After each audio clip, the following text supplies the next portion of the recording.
नाज़रीन, इस वक्त मैं चिल्ड्रन हॉस्पिटल के बिल्कुल सामने खड़ी हूँ। मेरे अकब में आप देख सकते हैं ये चिल्ड्रन हॉस्पिटल है। यहाँ पे मेरा आने का जो मकसद है वो ये है कि यहाँ पे एक छोटी सी मासूम कली, जो कि वो फूल जो भी खिला ही नहीं था, जिसकी उम्र सिर्फ 8 साल है और नूर फातिमा इसका नाम है। बड़ी छोटी सी प्यारी सी बच्ची है जिसको एक दरिंदे ने, एक जानवर ने अपनी दरिंदगी का निशाना बनाया है। इस वक्त वो इस हॉस्पिटल में एडमिट है और जिंदगी और मौत की कश्मकश में है। ये दरिंदा शख्स कौन था जिसने इसको अपनी दरिंदगी का निशाना बनाया और उसके बाद जो है उसको उसी हालत में छोड़कर जो है ये फरार हो जाता है। वालिदैन से बात करेंगे और जानेंगे कि बच्ची के साथ ये वाकया कैसे पेश आया, ये जानवर नमा इंसान कौन था और ये क्या अभी भी दनदनाता फिर रहा है या सलाखों के पीछे है। इस केस की सारी डिटेल मैं जानती हूँ उसकी वालदा से। अस्सलाम वालेकुम। वालेकुम सलाम। कितने साल की है आपकी बच्ची? मेरी बेटी 8 साल की है। 8 साल की है। क्या नाम है बेटे? नूर फातिमा। नूर फातिमा। अच्छा, मुझे बताएं सारे वाकये की तफसील मुझे बताएं कि कैसे ये सारा कुछ हुआ, कौन था ये दरिंदा और कैसे सारा वाकया पेश आया? वो मेरा हमसाया था और मेरी बेटी स्कूल गई थी, स्कूल से आई थी, पानी लेने गई थी फिल्टर से। फिल्टर पे पानी नहीं था तो वो हमसायों के घर से पानी लेने चली गई। उनके घर में कोई नहीं था, वो घर में अकेला था, तो उसने मेरे बच्ची के साथ ज्यादती की। घर में कोई नहीं था उस टाइम? कोई नहीं था उनके घर में। ठीक है, तो पहले भी उधर आना जाना था? हाँ, पहले भी बच्चे कभी कभार उनके घर में पानी लेने चले। आपके घर भी वो आते रहते थे? नहीं, वो नहीं हमारे घर में आते थे। ठीक है। वो हम साथ थे। उनकी जो बीवी थी ना, वो भाभी थी उनकी, वो मेरे साथ बातचीत कर लेती थी, वो दीवार पे खड़ी हो जाती थी। अच्छा, कितने बच्चे हैं आपके? मेरे 5 बच्चे हैं। 5 बच्चे हैं। फिर कैसे पता चला, बेटी को किस हालत में देखा? मेरा जो बड़ा बेटा था ना, उसने जैसे इसकी चीखे की आवाज़ सुनी ना, तो वो दीवार पे खड़ा हो गया। उसने आवाज़ें देने शुरू कर दी। नूर फातिमा को? हाँ, नूर फातिमा को, कि आपको क्या हुआ। उसने उसको उधर ही फेंका और वो खुद भाग गया। मेरा बड़ा बेटा जो ना, वो अपनी बहन को घर पे लेके आया था। दीवार को लांग के गया? हाँ, वो दीवार पे लांग के गया, वो अपनी बहन को घर लेके आया था। और छोटा बेटा और बड़ा बेटा, वो जैसे उन्होंने देखा वो भी घबरा गए। और नूर फातिमा जो है ना, वो थोड़ी देर बाद बेहोश हो गई।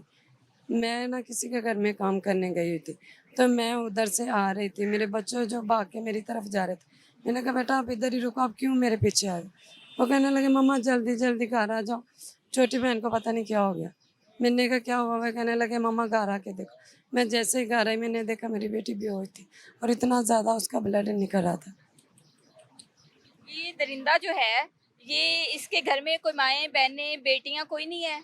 ये ऐसे दंदनाता फिर है, अब ये सलाखों के पीछे है या अभी भी दंदनाता फिर? नहीं नहीं, वो अब सलाखों के पीछे है। अरेस्ट है। बच्ची का मेडिकल हो गया है? नहीं, अभी नहीं हुआ, आज होगा। हम वो करवाने के लिए जा रहे हैं बस, और 10 मिनट के बाद हम चले जाएंगे वो करवा। ठीक है। बच्ची की हालत अब कैसी? थोड़ी सी नॉर्मल है, लेकिन अभी भी वो सीरियस ही है। आपको पता, आप खुद देख के आए हो मेरी बेटी की क्या हालत है। वो जब रात को सोती है ना, तो वो चीखे मारती है मम्मा वो फिर आ गया। अभी भी हम इतना उसके साथ कर रहे हैं प्यार कि उसको वो याद ना है, फिर भी उसके दिमाग से वो नहीं निकल रहा। अभी भी वो उसको याद करती है और चीखें उसकी निकलती हैं, तो फिर हम भी परेशान हो जाते हैं। उसको जब देखते हैं तो हमारी चीखें निकल जाती हैं। के घर में से किसी ने राब्ता किया? नहीं किया। उसकी जो बड़ी बहन है और उसका बड़ा भनोई है, वो उन्होंने हमारे भाई के साथ थोड़ा सा रब्ता किया कि हम हमारे से 2 लाख ले लो और सुलह कर लो। डूब के मर जाए? नहीं, हम। मर जाए। वो औरत भी जो ये बात कह रही है, अपनी बेटियां नहीं है उसकी? और उसकी बहन ने बोला, हमारी हमसाई गई थी उनके घर में, कि आपके बेटे ने अच्छा नहीं किया। उसकी माँ जो है वो गांव की बेटी है, और जो है वो है ना उसकी बेटी, वो गांव की नवासी है। तो वो कहने लगी क्या हुआ, वो कौन सा मर गई, अभी वो जिंदा ही है ना। क्या नाम है इस लड़के का? उसका नाम है लियास। इलियास। कितनी उम्र है इसकी? तकरीबन 20-22 साल है। 20-22 साल। शादीशुदा है? नहीं, अनमेरिड है। अनमैरिड है। क्या करते हैं? वो फैक्ट्री में काम करता है, साबुन वाली में। पहले इन लोगों की रेपुटेशन कैसी है मोहल्ले में, उठना बैठना कैसा है इनका? वैसे तो ठीक है, इतना ज़्यादा ख़राब भी नहीं था। तो हमें तो ये पता ही नहीं था कि हमारे साथ ये सब कुछ हो जाएगा। अखलाक के हमारे साथ इतने अच्छे थे, जैसे वो एक हमारी फैमिली का हिस्सा ही हूँ। कितने भाई हैं ये लोग? ये 3 भाई हैं, 4 भाई थे, एक इनका गुजर गया, 3 भाई अभी मौजूद हैं, 2 बहनें हैं इनकी। फैमिली ने कोई अफसोस किया, कोई उनकी आंखों में शर्मिंदगी, कोई निदामत, कोई माफी, कोई राब्ता शाब्ता किया या आए?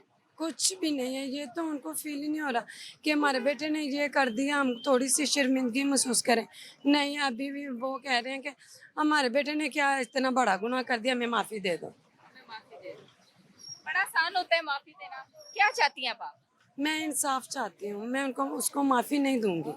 मैं कहती हूँ उसको फांसी के फंदे तक ले जाया जाए। नाज़रीन, मेरे साथ मुतासरा बच्ची की वालदा इस वक्त जो है साथ थी, मौजूद थी।